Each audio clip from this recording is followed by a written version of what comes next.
मैं जब जिम में जाता हूँ तो मुझे बहुत सारे बिगिनर्स और बिगिनर्स ही नहीं, कुछ एडवांस लेवल के athletes, so called advance athletes भी आते हैं। जब एंट्री करते हैं तो डायरेक्ट डंबल्स लेके लेते हैं। हर कोई नहीं ऐसा करता मगर बहुत सारे करते हैं, मुझे दिखता है।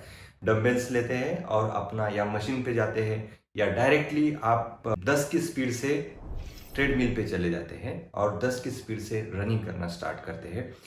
और एरोबिक्स, जुम्बा, योग यानी योगा, इस क्लास में भी जब लेट होते हैं कोई क्लाइंट या कुछ मेंबर्स, तो लेट होने के बाद उनका वार्म अप उस क्लास में जब ग्रुप एक्सरसाइज होती है तो उनके लिए वार्म अप नहीं किया जाता, तो वो बीच में चले जाते हैं। वो तो मोशन में आता है एक्सरसाइज, समझो 10-15 मिनट लेट आप जब करते हैं तो वहीं पे ज्वाइन होते हैं और एकदम सा जो विगरस एक्सरसाइज है, वर्कआउट है, वो उसमें करने लगते हैं। तो ये तो आप भी देखते होगे जिम में, मगर क्या आप सुनते हैं जिम में हार्ट अटैक आया, वेट उठाते वक्त उसका सेरिब्रल पाल्सी हुआ या ब्रेन में हिमोरेज हुआ, जगह पे डेथ हो गई, तो जिम अच्छे नहीं है। वर्कआउट जब मैराथन करते करते कोई रनर्स अटैक आता है या वहीं पे उसकी जान चली जाती है।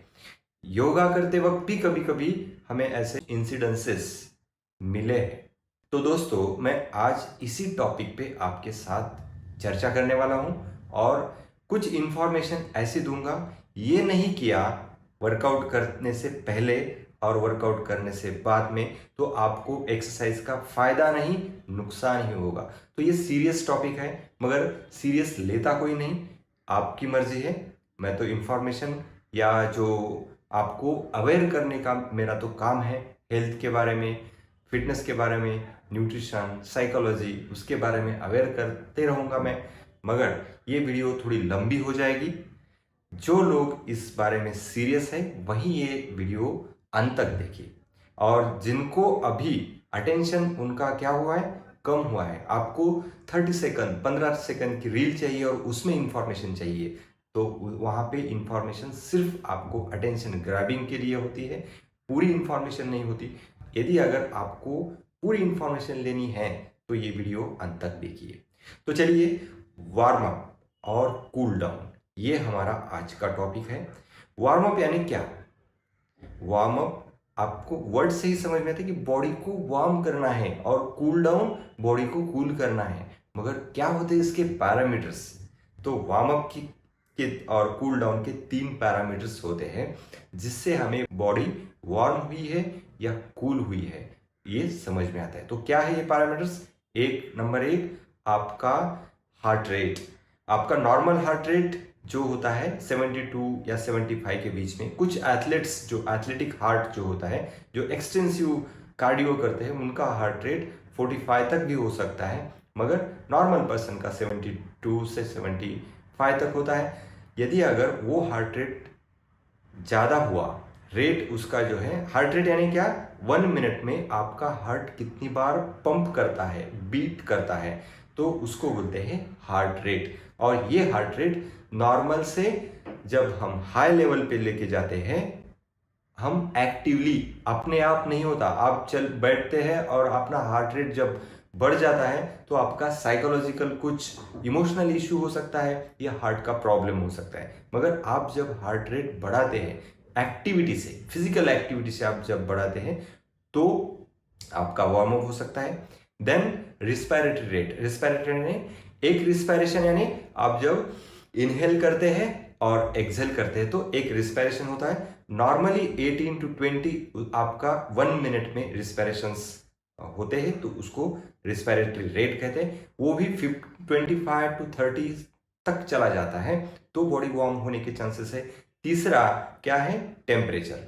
जब आपकी बॉडी का टेम्परेचर वार्म होता है या बढ़ जाता है, बढ़ता है एक्टिवली, हम जब बढ़ाते हैं बॉडी का टेम्परेचर तो हम उसको बॉडी वार्म अप, या जब ये अपोजिट इसके क्या है, जब आपका रेस्पिरेटरी रेट कम है, नॉर्मल है, कम यानी नॉर्मल पे है, हार्ट रेट नॉर्मल पे है, और आपका जो बॉडी टेम्परेचर है वो 37 डिग्री 37 से 38 डिग्री के बीच में है, तो आपकी बॉडी कूल डाउन में है, रिलैक्स पोजीशन में है, रेस्टिंग में है, ये हम कह सकते हैं। तो आपको 3 पैरामीटर्स आपको ध्यान देना है। तो हम आप बोलेंगे हम क्या उस पर हार्ट रेट कैसे मेजर करेंगे, रिस्पिरेशन कैसे मेजर करते बढ़ेंगे, या एक्सरसाइज करेंगे, या यही मेजर करते हुए? नहीं, मैं इसकी ट्रिक बताता हूं आपको। आपको ध्यान रखना है आपकी बॉडी वार्म हुई है, ये कैसे पहचानना है? साइन ऑफ बॉडी वार्मिंग क्या है? आपके फोरहेड पे जब पहले स्वेट आना चालू हो जाता है तो समझना आपकी बॉडी वार्म होना स्टार्ट हुआ है। उस टाइम से आपको मिनिमम 3 मिनट्स आगे वो एक्टिविटी करते रहना है, तो बॉडी वार्म है। और कूल डाउन का क्या साइन हो सकता है? जब आप कूल डाउन होते हैं, रिलैक्स पोजीशन में होते हैं, तो आपका हार्ट पाल्पेट होना, पाल्पेट यानी आपको महसूस होता है उसके बीट्स, तो वो धीरे धीरे महसूस होना बंद होता है। रिस्पिरेशन जो है आपका नॉर्मल रिस्पिरेशन रेट आता है, और जो पसीना है, जो स्वेट है, वो भी चला जाता है, और बॉडी कूल यानी रिलैक्स महसूस होती है। आपको रिलैक्सेशन फील होता है, हर मसल आपकी एक प्लीजेंट मोड में होती है। एक थकान और रिलैक्सेशन दोनों के बीच में फर्क होता है, मगर रिलैक्स होती है। तो ये कूल डाउन के साइंस है। तो बॉडी वार्म अप कैसे करना है, कूल डाउन कैसे करना है, और उसके क्या टाइप्स होते हैं? बॉडी वार्म अप क्या? एक जनरलाइज बॉडी वार्म अप होता है और एक स्पेसिफिक बॉडी वार्म अप होता है, या एक्टिव वार्म अप होता है और पैसिव वार्म अप। तो एक एक देखेंगे। जनरलाइज वार्म अप यानी नॉर्मल, जब हम नेक से लेके आपके टो तक एक एक जॉइंट को मूव करते हैं, बॉडी उसको स्ट्रेच करते हैं, डायनामिक स्ट्रेचिंग करते हैं। फॉर एग्जांपल, हम जब नेक को वार्म अप करना है, तो नेक को हम साइड ट्विस्ट करना है, forward bend, backward bend, side twisting, ये साइड बेंडिंग और साइड ट्विस्टिंग, ये सब जब हम कर रहे हैं तो बॉडी को वार्म कर रहे हैं, ये डायनामिकली कर रहे हैं और कंटिन्यूअस कर रहे हैं। स्टैटिक वार्म अप कब करें, स्टैटिक स्ट्रेचिंग हम कब करेंगे? जब बॉडी कूल डाउन करनी है। समझो एक ही साइड पे मुझे नेक की स्टैटिक कूल डाउन करना है, स्ट्रेच करना है, तो मुझे नेक को सिर्फ होल्ड करना है और उसको उतना कंटिन्यूअसली स्ट्रेस होल्ड पे देना है। मगर यहाँ पे सिर्फ मसल को स्ट्रेच किया जाता है, हार्ट का या कार्डियो का कुछ रोल नहीं है, इसलिए हार्ट रेट नहीं बढ़ेगा। मगर जब वार्म अप करते हैं तो ये मूवमेंट ज़्यादा करनी चाहिए, इसे हम डायनामिक वार्म अप करते हैं या डायनामिक स्ट्रेचिंग कहते हैं। तो ये हो गया फर्क। तो होल बॉडी को वार्म अप कैसे करना है ये मैंने उसमें बताया आपको। तो यदि अगर आपको बहुत टाइम नहीं है, बहुत लोगों को आना होता है, वर्कआउट करना होता है और चले जाना होता है, मगर ये सिर्फ मेन वर्कआउट करके चले जाते हैं, तो ऐसा नहीं करना है। आपको कम से कम 5 मिनट तक तो कम से कम वार्म अप और 5 मिनट कूल डाउन करना ही है। उसमें क्या कर सकते हैं? सिर्फ 10-10 बर्पीज वार्म करना है। आए आप 10 बर्पीज लगाए, थोड़ा सा स्ट्रेच कर लिए, तो भी आप वार्म हो गए 10 बर्पीज में। और आप कूल डाउन करते वक्त सिर्फ 10 डीप ब्रीथ करना है फोकस करके, तो भी आप डीप ब्रीदिंग से 1 मिनट में ही, 100 सेकंड्स में 10 ब्रीथ हो गए अच्छे से डीप ब्रीदिंग, तो उसमें भी आप बॉडी कूल कर सकते हैं। शवासन 1 मिनट शवासन कर लिया और 10 ब्रीथ कर लिया, तो भी बॉडी वार्म कूल आपका वर्कआउट। ये कैसा है ना, एक प्री वर्कआउट, मेन वर्कआउट और पोस्ट वर्कआउट, ये आपको आपके वर्कआउट प्लान में लाना ही है।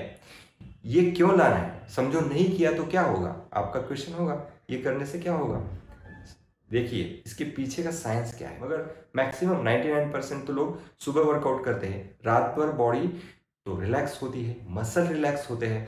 तो वहाँ पे जब हम एक एग्जाम्पल या इमेजिन करिए, आप डायरेक्टली क्लब में जाते हैं या वर्कआउट हॉल में, जिम में जाते हैं और आप कोई मशीन उठाते हैं, डंबल उठाते हैं। समझो मुझे बाइसेप की बहुत क्रेज है, तो बिगिनर आए बराबर पहले डंबल लेता है और बाइसेप करता है। तो वहाँ पे क्या होता है, जब आप बॉडी वहाँ पे रेडी नहीं है, आपका सिंपैथेटिक पैरासिम्पैथेटिक नर्वस सिस्टम आपका रेडी नहीं है, आपका मस्कुलोस्केलेटल सिस्टम, मसल्स और जो स्केलेटल यानी बोन्स भी रेडी नहीं है, जॉइंट्स रेडी नहीं है, और आपने वेट दिया वहां पे, तो क्या होगा, यहाँ पे ऑक्सीजन कम है, क्योंकि वहां पे ब्लड सप्लाई, रेस्टिंग पीरियड में ब्लड सप्लाई हमें कम होता है और मसल भी रिलैक्स होती है, एकदम टेंशन दिया तो वहां पे क्या होता है, एनाबॉलिक मोड में बॉडी आपकी वहां पे ग्लूकोज यूज कर लेती है और लैक्टिक एसिड सिक्रेट होता है। Lactic acid is a by product of glucose. Burn जब ग्लूकोज होता है तो लैक्टिक एसिड सिक्रेट होता है, और वो सिक्रेट होने, वो जो डिजॉल्व होता है तभी सेकंड स्ट्रोक आपको बैठेगा, और वो डिजॉल्व होने के लिए कम से कम 3 मिनट लगते हैं, और आप 3 मिनट से नहीं देते, फिर क्या होगा, वहां पे फटीगनेस होगा, मसल थक जाएगी, क्रैम्प आना शुरू होगा। दूसरा क्या हो सकता है, इंजुरी के चांसेस बहुत, क्योंकि आपकी मसल रेडी नहीं है और आपने वेट ज़्यादा लिया और एकदम अचानक सा वेट दिया, तो क्या होगा, वहां पे इंजुरी के चांसेस, इलास्टिसिटी जो है मसल की या फ्लेक्सिबिलिटी जो है वो कम होती है, और फ्लेक्सिबिलिटी कम है तो रेंज ऑफ मोशन आपने ज़्यादा ली, तो वहाँ पे आपकी मसल को या टेंडन को या जॉइंट को इंजरी होने के बहुत सारे चांसेस होते हैं। इसलिए वार्म अप करना बहुत ज़रूरी है। और कूल डाउन भी, समझो गाड़ी एकदम आपकी स्पीड में है और एकदम आपने गाड़ी को ब्रेक लगाया, तो क्या होगा, वहाँ पे ज़्यादा आपकी जो टायर्स है, जो गाड़ी के टायर्स है, वहाँ पे ज़्यादा उसका फ्रिक्शन होगा और एकदम सा जर्क बैठेगा, वहाँ पे भी इंजरी के चांसेस है। समझो आपने कूल डाउन नहीं किया, आपका हार्ट रेट 100 से ऊपर है और आपने नहीं लिया नीचे, और आप घर पे गए, आपके ऑफिस गए या स्कूल में, कॉलेज में आप जाते हैं, स्टडी करते हैं, तो वहाँ पे भी आपको एक बायफर्गेशन नहीं होता, मेरा वर्कआउट, रिलैक्सेशन और बाद में एनर्जी। ये जो आपका ग्राफ है, वो ग्राफ आपका नीचे नहीं आता। स्ट्रेस, क्योंकि एक्सरसाइज एक मेंटल, फिजिकल बॉडी को एक्टिवली स्ट्रेस देते हैं, एक्टिवली स्ट्रेस, पैसिवली नहीं। पैसिव स्ट्रेस यानी कोई तो दूसरा हमें स्ट्रेस दे रहे हैं, नहीं, हम खुद स्ट्रेस लेते हैं, और वो स्ट्रेस हम जब कम नहीं करते तो वो स्ट्रेस दिन भर चला जाता है, और वहाँ पे wear and tear continuously body होती है। Mind, mental fatigueness, physical fatigueness, muscle fatigue होते हैं, और आपको थकान महसूस होगा, दूसरे दिन भी आपके परफॉर्मेंस पे असर गिरेगा। ये हो गया आपका एक बॉडी कूल डाउन नहीं करने के बाद और वार्म अप नहीं करने के बाद ये उसके जो साइड इफेक्ट्स है वो हो सकते हैं। दूसरा सीरियस साइड इफेक्ट क्या हो सकता है, जब हम वार्म अप नहीं करते, मसल को जब लैक्टिक एसिड होगा तो मसल को क्या होगा, क्रैम्प आ जाएगा। और मसल कहाँ कहाँ पे है, ये मसल को क्रैम्प आए तो आप बैठेंगे, कुछ नहीं प्रॉब्लम, थोड़ी देर बाद क्रैम्प चला जाएगा, पानी पीने के बाद या मिनरल आप रिप्लेनिश करते हैं थोड़ा रेस्ट लेने के बाद। मगर कभी कभी ये हार्ट के भी मसल्स है, वहाँ पे भी ज़्यादा एकदम वहाँ पे पंप करना होता है, तो वहाँ पे भी क्रैम्प आ सकता है, और सडन हार्ट मायोकार्डियल इंफ्रैक्शन या कुछ हार्ट की इंजुरीज आपको हो सकती है। इसलिए ये सीरियस प्रॉब्लम हो सकते हैं, और हमें इससे बचना है तो प्रॉपरली आपको वार्म अप करना है। फिर आपका जो शेड्यूल है स्पोर्ट का होगा या जिम का कुछ वर्कआउट होगा या एरोबिक्स या योग, कोई भी रहने दो, आपको वर्कआउट के पहले वार्म अप और कूल डाउन करना ही है।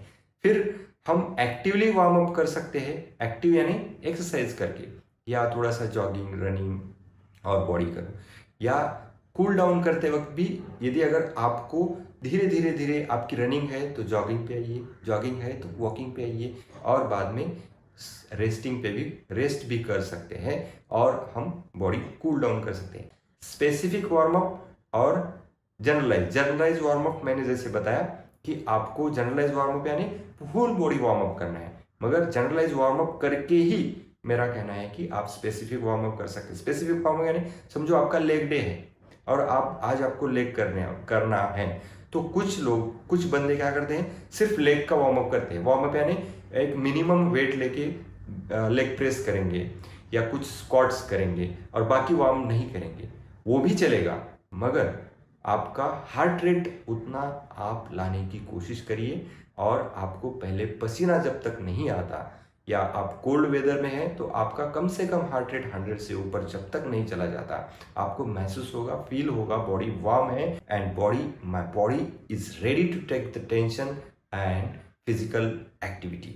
तो फिर आप रेडी हो सकते हैं, आपका ब्रेन रेडी है, आपका माइंड रेडी है, आपका ब्लड सर्कुलेशन सेल तक पहुंच रहा है, तो आपके जो चारों हार्मोन्स है, जो हैप्पी हार्मोन्स है, डोपामाइन, ऑक्सीटोसिन, सेरोटोनिन, एंडोर्फिन, तो ये सब जब पीक लेवल पे है तो आप इजीली वर्कआउट का परफॉर्मेंस भी अच्छा रहेगा और उसका फायदा भी होगा। यदि अगर आपको ये वीडियो से कुछ एक्स्ट्रा, कुछ इंफॉर्मेशन में, आपके इंफॉर्मेशन में एडिशन होता है तो प्लीज़ सब्सक्राइब करिए हेल्दी वाइब्स वेलनेस एंड आपके दोस्तों को भी शेयर करिए। Thank you.